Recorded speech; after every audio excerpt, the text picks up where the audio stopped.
Bonjour. Au moment de la réservation pour venir pêcher chez Carp Experience, je vous envoie le règlement avec notamment différents points concernant les montages. Je vais reprendre en détail avec vous dans cette vidéo les différents points qui peuvent susciter quelques interrogations et pouvoir vous présenter plus clairement les choses afin que vous veniez pêcher avec tout ce qu'il faut sans que vous ayez le moindre doute. Avant toute chose, comprenez bien que tous les éléments dans ce règlement concernant les montages n'ont qu'un seul but, protéger les poissons des effets parfois néfastes de la pression de pêche. Sur le plan d'eau, nous tolérons tout type de corps de ligne, que ce soit en nylon, en tresse ou en fluorocarbone. La tête de ligne.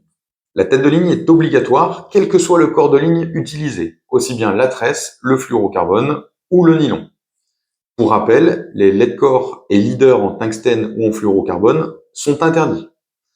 La tête de ligne vous permettra de limiter le risque de casse si vous lancez du bord, et particulièrement si vous utilisez un corps de ligne en nylon. Cela limite le risque pour le poisson de trouver un montage perdu au moment du lancer avec potentiellement plusieurs mètres, voire dizaines de mètres de ligne. La tête de ligne protégera également efficacement les quelques mètres pouvant être en contact avec un obstacle. Sur le lac, ce sera notamment les branches qui peuvent se trouver sur les bordures.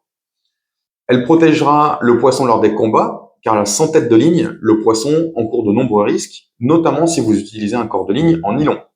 Les risques de blessure sont importants. Lorsque le poisson va se retourner sur le corps de ligne, vous risquez de lui arracher des écailles, de l'abîmer sur le flanc, voire sur la tête. En utilisant une tête de ligne, les risques sont nettement diminués. En cas de casse, la tête de ligne permettra de limiter les longueurs perdues. Au lieu de perdre 20, 30 ou potentiellement 50 mètres de ligne, vous vous limitez la plupart du temps à perdre votre tête de ligne et donc les poissons encourent moins de risques.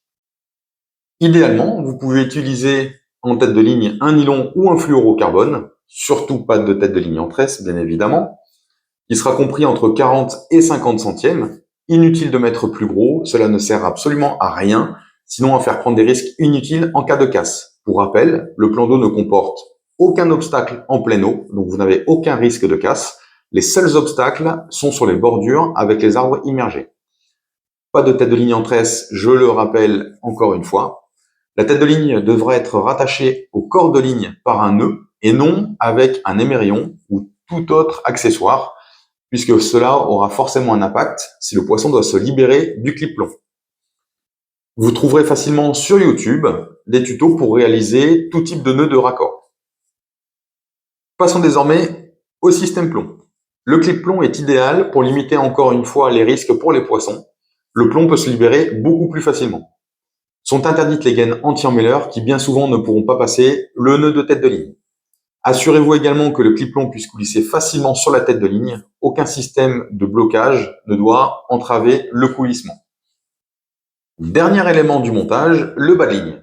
Nous acceptons sur le plan d'eau tout type de matériaux, que ce soit le fluorocarbone ou les tresses gainées.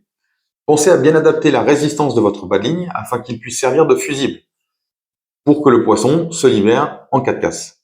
De fait, la résistance idéale se situera entre 15 livres et 25 livres.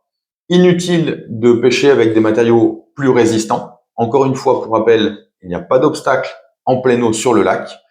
Et une fois le montage ou le poisson pris dans un obstacle, ça ne vous apportera absolument rien de plus, si ce n'est encore une fois que de faire prendre un risque supplémentaire au poisson. Une seule réflexion doit guider le choix de votre montage. En cas de casse, est-ce que le poisson peut se libérer facilement de mon montage?